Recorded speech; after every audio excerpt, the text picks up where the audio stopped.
मशरिक news के नाजरीन आदाब। किसान आंदोलनरत हैं, व्यापारी परेशान हैं और आम जनता कोरोना काल के बाद भूखमरी, बीमारी, बेरोजगारी, न जाने इस तरह की कितनी समस्याओं से परेशान है। सरकार चैन की बंसी बजा रही है, सरकार बुलेट ट्रेन लाने की कोशिश कर रही है, सरकार वो सब बातें कर रही है जिनसे आवाम को कोई मतलब नहीं है, आवाम का कोई लेना देना नहीं है। सरकार उन पूंजीपतियों की जेबें भर रही है जिनके पास अनगिनत दौलत है, जबकि देश का आम आदमी रो रहा है। जानते हैं भानु प्रताप सिंह जी से ऐसे ही कई मुद्दों पर उनके विचार।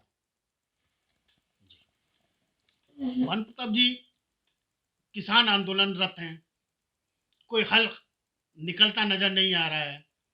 सरकार बार बार बुलाती है और अपनी ही बात रख के उन्हें टरका देती है। इस बाबत आप क्या कहेंगे सर? नहीं, सरकार एक तरह से कहा जाए कि अभी जिद पर अड़ी है और अपनी तानाशाही दिखा रही है। तानाशाही वाला रवैया जो है उसने अभी छोड़ा नहीं है। लेकिन हम पूरा विश्वास है हमें कि आने वाले समय में किसानों की जो भी मांगे हैं सरकार मानेगी और तीनों कृषि बिल जो हैं वो वापस होंगे और एमएसपी कानून बनेगा। एमएसपी के लिए कानूनी दर्जा उसे मिलेगा, निश्चित रूप से होगा। हाँ, ये मैं नहीं कह सकता कि समय कितना लगेगा, समय लगेगा अभी, इसमें कोई शक नहीं है, लेकिन सरकार निश्चित रूप से मानेगी।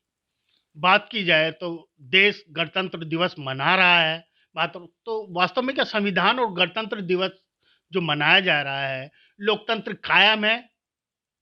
क्या संविधान के अनुरूप देश चल रहा है? इस बाबत आप क्या कहना चाहेंगे? नहीं, लोकतंत्र कहने के लिए कायम है, संविधान कहने के लिए है, लेकिन इस सरकार ने प्रैक्टिकल रूप में संविधान को बहुत अपमानित किया है और लोकतंत्र को पूरी तरह से तहस नहस कर दिया है। देखिए, लोकतंत्र कायम होने के कई एक आधार होते हैं जिसको समझना बहुत जरूरी है। लोकतंत्र का मतलब है ऐसा राज्य, ऐसा राज जो जनता का हो, जनता के लिए हो और जनता के द्वारा हो। लेकिन यहां पर सिर्फ कहने के लिए है।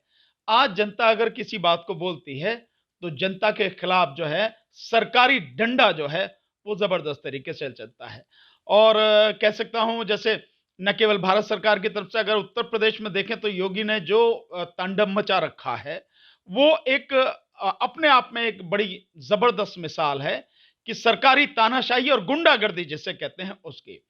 तो जब आप लोगों को बोलने नहीं देंगे जो उनका संवैधानिक हक है, लोगों को अपनी बात रखने नहीं देंगे जो उनका मूल अधिकार है, और लोगों को आंदोलन शांतिपूर्वक संवैधानिक तरीके से आंदोलन करना, प्रदर्शन करना, जब ये सब चीजें आप करने नहीं देंगे, इस पर रोक लगाएंगे, बल्कि इससे भी ज्यादा आगे बढ़ गई है उत्तर प्रदेश सरकार ने तो जो गुंडागर्दी कर रखी है वो आप ऐसे देखें कि अभी उड़ीसा से जो किसान लोग हैं वो इस आंदोलन में शामिल होने के लिए दिल्ली आ रहे हैं और वो वहां से छत्तीसगढ़ झारखंड होते हुए उत्तर प्रदेश की तरफ से निकल के आ रहे हैं। तो वो वहां उत्तर प्रदेश में जौनपुर में, और जौनपुर से फिर वो लखनऊ की तरफ आ रहे हैं, लेकिन उनको लखनऊ की तरफ आने नहीं दिया जा रहा। आप बताइए, कोई केवल वो हम वहां कुछ कर रहे हैं, केवल आना ही चाह रहे हैं उधर से कि वो उधर से होते हुए निकले, नहीं आने दिया जा रहा और उन्हें वहां से कानपुर की तरफ निकाल दिया गया। इस समय शायद वो कानपुर में है और कानपुर से आगरा वाली रोड से उन्हें निकाला जा रहा है कि आप जाइए, दिल्ली जाइए। तो इससे ज्यादा तानाशाही और गुंडागर्दी क्या होगी जो सरकार कर रही है। दूसरा जो लोकतंत्र में है, एक बड़ी बात यह है, संसद में, विधानसभा में कोई भी कार्रवाई होती है उसका एक लोकतांत्रिक तरीका है ताकि जो कानून बने उस कानून पर जो बेस्ट इंफॉर्मेशन होती है या बेस्ट नॉलेज जो वहां पर अवेलेबल है वो उसका सदुपयोग हो सके। अगर आप देखें संसद में पिछले, जब से ये 2019 में सरकार ये बन के आई है तब से किसी भी कानून को, किसी भी बिल को जो पार्लियामेंट की स्टैंडिंग कमेटी है उसमें नहीं भेजा गया। स्टैंडिंग कमेटी में इसीलिए भेजा जाता है कि अगर उसमें कोई कमियां हैं या उसमें कोई और एक्सपर्टाइज की हमें नॉलेज चाहिए या कोई और चीजें जो जाननी चाहिए जिससे बेस्ट जो है वो रिजल्ट निकल कर आए, उसमें वहां चर्चा होती है। और एक संवैधानिक जो ये हमारी जो संसदीय कमेटियां, इसमें एक बड़ी खूबसूरत बात यह है, अगर किसी व्यक्ति कोई एमपी है, उसके विचार अपनी पार्टी की विचारधारा से थोड़ा सा भिन्न है लेकिन देश के हित में है या पर्टिकुलर कानून के संबंध में उसकी जो राय है अपने आप में मायने रखती है, पर पार्लियामेंट के पटल पर, लोकसभा या राज्यसभा के पटल पर वो पार्टी की जो लाइन है उससे बंधा होता है, वहां उसे वो उससे नहीं कह सकता। पर कमेटी में वो जाके अपनी राय रख सकता है और उसके लिए कोई भी जो उसकी पार्टी है उसके खिलाफ कुछ नहीं कर सकती। तो जो समाज को, देश को जो बेस्ट चीज चाहिए वो वहां निकल के आ जाती है। कमेटी जो है किसी भी एक्सपर्ट को बुला सकती है, उसकी राय ले सकती है। इस सरकार ने 2019 में आने के बाद में किसी बिल को वहां नहीं भेजा, मतलब, और दूसरा यहां तक भी इसने किया है कि 2 घंटे पहले ही आपको जो है बिल की कॉपी थमाई जा रही, यानी सांसदों को 2 घंटे पहले आप बिल की कॉपी थमा रहे। इसका मतलब यह है कि आप उनको इस पे विचार विमर्श करने का, सोचने समझने का और उसके पक्ष में और बढ़िया चीजें लाने का आप मौका नहीं दे रहे हैं। तो यह संसदीय परंपराओं का हनन है, उनका पूरी तरह से आप कहिए कि दफन करने वाली स्थिति है। ऐसे लोकतंत्र नहीं होता। तो कहने के लिए है लोकतंत्र, लेकिन नहीं है। अभी जैसे आप देखें, जो पीछे सत्र हुआ था इस कोरोना काल में, जब सरकार पूरी ही चल रही है, सभी कुछ काम हो रहा है, प्रधानमंत्री हर रैली कर रहे हैं, बिहार के चुनाव आपने करा दिए गए, तो आपने संसद में जो प्रॉपर तरीके से जैसे चलती है संसद वो क्यों नहीं किया? संसद में आपने प्रश्नकाल खत्म कर दिया, संसद में आपने शून्यकाल खत्म कर दिया। अभी फिर ये विंटर जो सेशन चलता है, जो शीतकालीन सत्र है, वो स्थगित कर दिया। अब बजट सत्र, क्योंकि भैया पैसा तो चाहिए, तो बजट सत्र जरूरी, इसलिए बजट सत्र हो रहा, अन्यथा शीतकालीन सत्र आपने खत्म कर दिया। ये सभी संवैधानिक और यूं कहें कि लोकतांत्रिक जो परंपराएं हैं उनका एक तरह से खात्मा करना है, उनकी हत्या करना है। तो कहने के लिए लोकतंत्र है, वैसे लोकतंत्र नहीं है। बात की जाए पार्लियामेंट की, तो देश के पास एक बढ़िया पार्लियामेंट चलाने की जगह मौजूद है। कोरोना काल में देश में आर्थिक स्थिति कमजोर हुई है, ऐसे हालातों में नई पार्लियामेंट भवन बनाने की क्या जरूरत थी? इस पर आपका क्या नजरिया, इस बाबत आप क्या कहना चाहेंगे? नहीं, कोई जरूरत नहीं है ऐसे समय में। ये ऐसे समय में क्या, आने वाले समय में भी अभी हमें पार्लियामेंट, नई पार्लियामेंट की जरूरत नहीं है।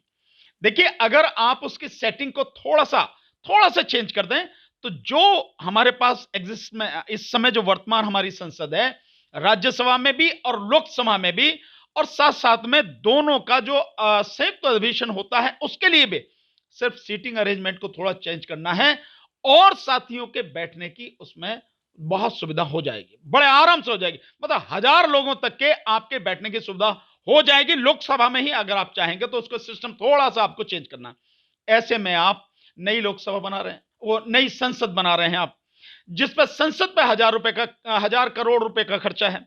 साथ में संसद के साथ साथ जो पूरा विस्ता प्रोजेक्ट है, जिसमें इतनी बड़ी बड़ी बिल्डिंग है, इतनी अच्छी अच्छी बिल्डिंग है, सारी तोड़ी जाएंगे। आप शुरू से संसद के वहां से ले लीजिए तो कृषि भवन टूटेगा, शास्त्री भवन टूटेगा, फिर आ जाइए तो इंदिरा गांधी इंटरनेशनल आर्ट जो है वो सेंटर जो है वो टूटेगा।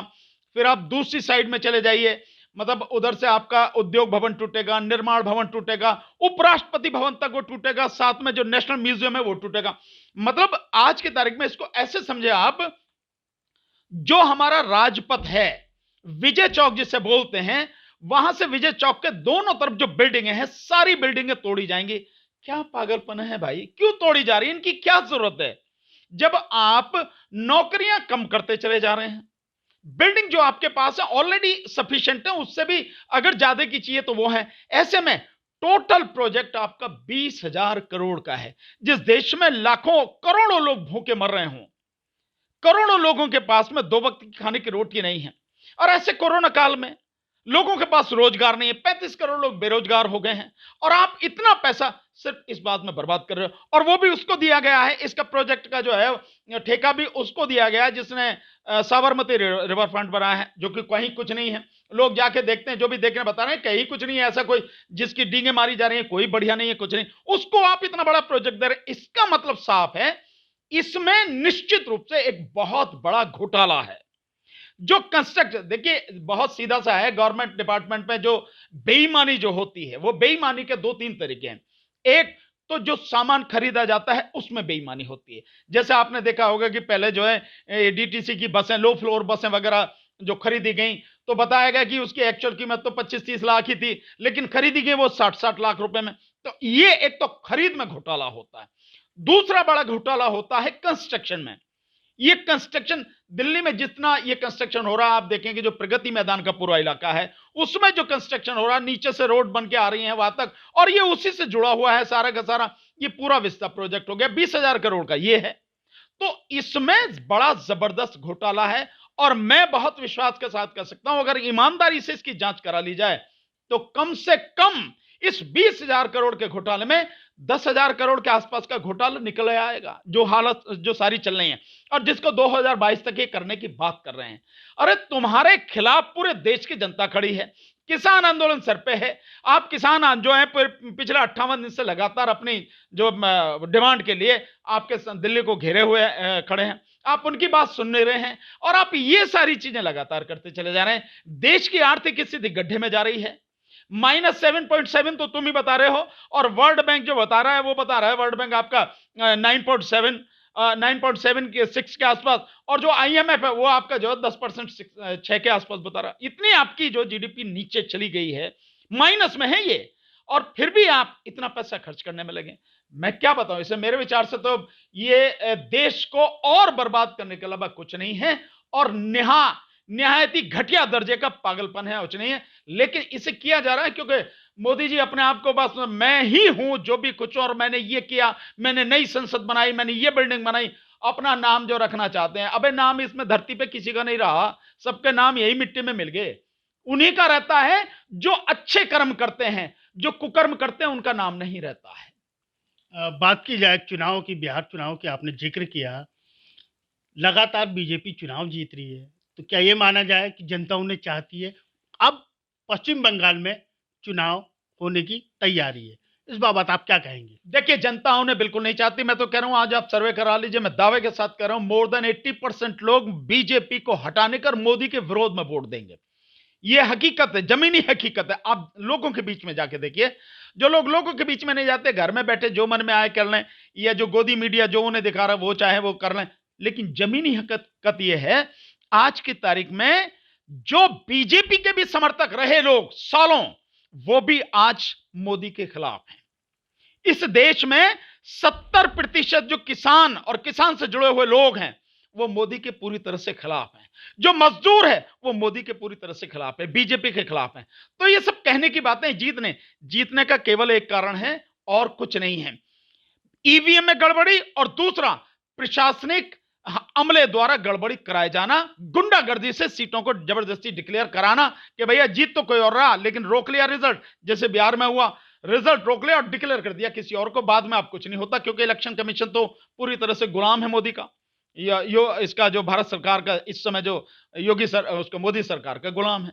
तो ये सारी की सारी चीजें केवल और केवल ईवीएम से, इलेक्शन कमीशन की बेईमानी से, और इलेक्शन कमीशन के साथ में जो प्रशासनिक अमला है उसकी बेईमानी और गुंडागर्दी से इलेक्शन जीते जा रहे हैं। अन्यथा फेयर इलेक्शन करा लीजिए, मैं दावे के साथ कह रहा हूं, बीजेपी वालों की अगर जमानत जब्त ना हो जाए, इवन मोदी की भी जमानत जब्त हो जाएगी अगर आप ईमानदारी से इलेक्शन करा लीजिए। ये हालत है, जमीनी हालत।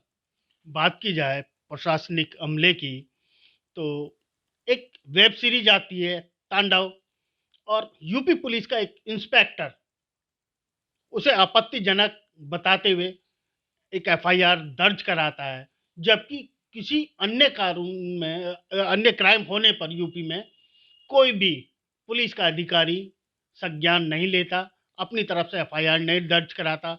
इस बाबत आप क्या कहते हैं? देखिए, वो जबरदस्ती हर बार, चाहे पुलिस वाला हो या कोई भी हो, सब एक ही थैले के चट्टे बट्टे हैं ये लोग जो ये सब कर रहे हैं, और इनको कोई ना कोई मौका चाहिए जिससे हिंदू मुस्लिम कर सके, हिंदू मुस्लिम कर सके।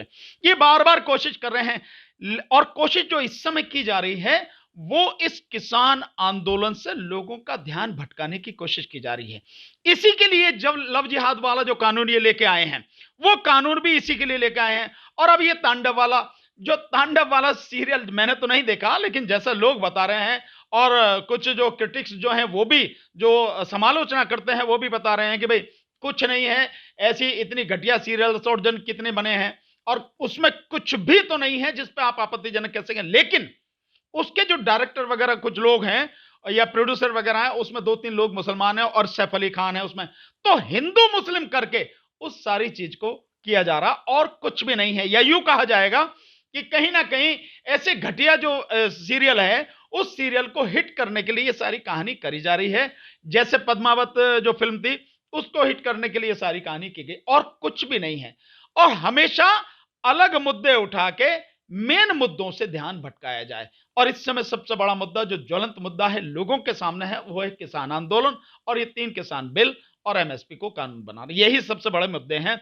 हालांकि मुद्दे लगातार और भी हैं। बेरोजगारी भी मुद्दा है लगातार, शिक्षा भी मुद्दा है, स्वास्थ्य सेवाएं में मुद्दा है और एक कोरोना जिसका आप देखें कि जबरदस्ती जो उसका वो प्रचार किया जा रहा है कि अभी आपने उसके जो 2 वैक्सीन दी जा रही है उसमें एक का जो केवल सेकंड फेज का ट्रायल हुआ, थर्ड फेज का हुआ भी नहीं है और इमरजेंसी के लिए उसकी वो मांगी गई थी, लेकिन आप जबरदस्ती उसको लगाए चले जा रहे हैं। मतलब एक अजीब स्थिति है यार। कम से कम आप टेस्ट तो पूरे कर लीजिए, उसके रिजल्ट तो आने दीजिए। तीसरे फेज का जो आपने किया है ट्रायल उसके रिजल्ट नहीं आए हैं। आप कैसे बता सकते हैं कि ये जो वैक्सीन है आपके लिए कारगर है? और 50% की उसकी जो है केवल सफलता की बात अभी तक हो रही है। तो ये जो किया जा रहा है ये सिर्फ और सिर्फ इस मुद्दे से ध्यान हटकाने के लिए जो किसान आंदोलन है। और क्योंकि किसान आंदोलन बहुत बड़ा हो चुका है, बहुत गहरी उसकी जड़ें जम चुकी हैं और अब ये किसान आंदोलन जीत के तो निकलेगा ही, इसके साथ साथ ये और भी बहुत कुछ करेगा। सरकार को भी लेने के देने पड़ेंगे इस आंदोलन में। धन्यवाद। तो ये थे हमारे साथ भानु प्रताप सिंह जी, जिन्होंने बताया किसान आंदोलन सफल रहेगा, तांडव जैसे मुद्दे बेमयानी है, किसान आंदोलन जैसे आंदोलन से ध्यान भटकाने की कोशिश है